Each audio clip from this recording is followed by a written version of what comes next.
नमस्कार दोस्तों, आप सबका स्वागत है हमारे इस विशेष वीडियो में। आज हम आपके लिए लेकर आए हैं करवा चौथ की पावन व्रत कथा। एक ऐसी कथा जो हर सुहागिन के प्रेम, विश्वास और अटूट समर्पण का प्रतीक है। कहा जाता है, जो स्त्री सच्चे मन से करवा चौथ का व्रत करती है और यह कथा सुनती है, उसे अखंड सौभाग्य, सुख, समृद्धि और अपने पति की दीर्घायु का आशीर्वाद मिलता है। तो चलिए शुरू करते हैं करवा चौथ की पौराणिक कथा। बहुत समय पहले की बात है।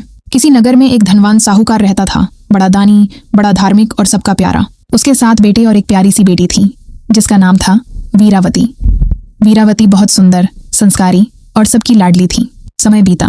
वीरावती का विवाह एक योग्य वर से कर दिया गया। विवाह के बाद जब पहली बार करवा चौथ का व्रत आया तो वह मायके में ही थी।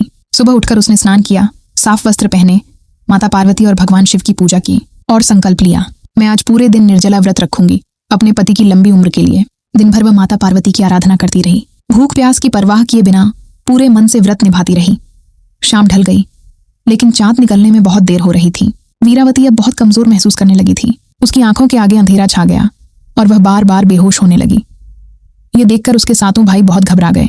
सबसे बड़े भाई ने कहा, हमारी बहन भूख प्यास से तड़प रही है, हमसे उसका कष्ट नहीं देखा जाता। आओ हम एक उपाय करते हैं। भाइयों ने पास के एक पीपल के पेड़ के पीछे जाकर दीपक जलाया और छलनी के सहारे दिखाया, देख बहन, चांद निकल आया है, अब तू पूजा कर ले। वीरावती ने सोचा सचमुच चांद निकल आया है। उसने अर्घ्य दिया, पति का मुख देखा और व्रत तोड़ दिया। लेकिन जैसे ही उसने पहला कौर मुंह में डाला, उसी क्षण उसके ससुराल से संदेश आया, तेरे पति की मृत्यु हो गई है। यह सुनते ही वीरावती का संसार अंधकारमय हो गया। वह रोती रोती गिर पड़ी और बोली, हे माँ पार्वती, मुझसे ऐसा कौन सा पाप हुआ कि मेरा सुहाग चला गया। वह अन्न जल त्याग कर दिन रात माता पार्वती की उपासना करने लगी। उसकी आंखों से निरंतर आंसू बहते रहे, पर विश्वास उसके मन में अडिग था। आखिरकार उसकी सच्ची भक्ति से माता पार्वती प्रसन्न हुई। वे प्रकट हुईं और बोलीं, बेटी वीरावती, तेरी गलती तेरे भाइयों के छल के कारण हुई है, परंतु तू सच्चे मन से पछता रही है। अब तू पूरे 1 वर्ष तक हर महीने की चतुर्थी का व्रत रख। अगली करवा चौथ के दिन तेरा पति फिर जीवित होगा। वीरावती ने सिर झुकाकर माता की आज्ञा स्वीकार की। 1 वर्ष तक उसने हर मास की चतुर्थी को श्रद्धा से व्रत किया, माता पार्वती की पूजा की और मन ही मन अपने पति की दीर्घायु की कामना करती रही। 1 साल बाद फिर करवा चौथ आई। वीरावती ने पूरे नियम और भक्ति से व्रत किया, चांद को अर्घ्य दिया और माता पार्वती का ध्यान किया। तभी माता पार्वती प्रकट हुई और बोली, बेटी, तेरे प्रेम और भक्ति से मैं प्रसन्न हूँ, जा, तेरा पति अब जीवित होगा। माता के आशीर्वाद से उसका पति सचमुच पुनः जीवित हो गया।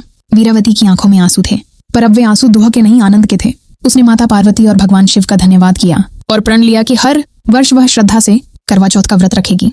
और तभी से यह परंपरा आरंभ हुई, जहां हर सुहागिन अपने पति की लंबी उम्र और सुख समृद्धि के लिए करवा चौथ का व्रत रखती है। कहा जाता है, जो स्त्री सच्चे मन से यह व्रत करती है और यह कथा सुनती है, उसे अखंड सौभाग्य, प्रेम और पारिवारिक सुख की प्राप्ति होती है।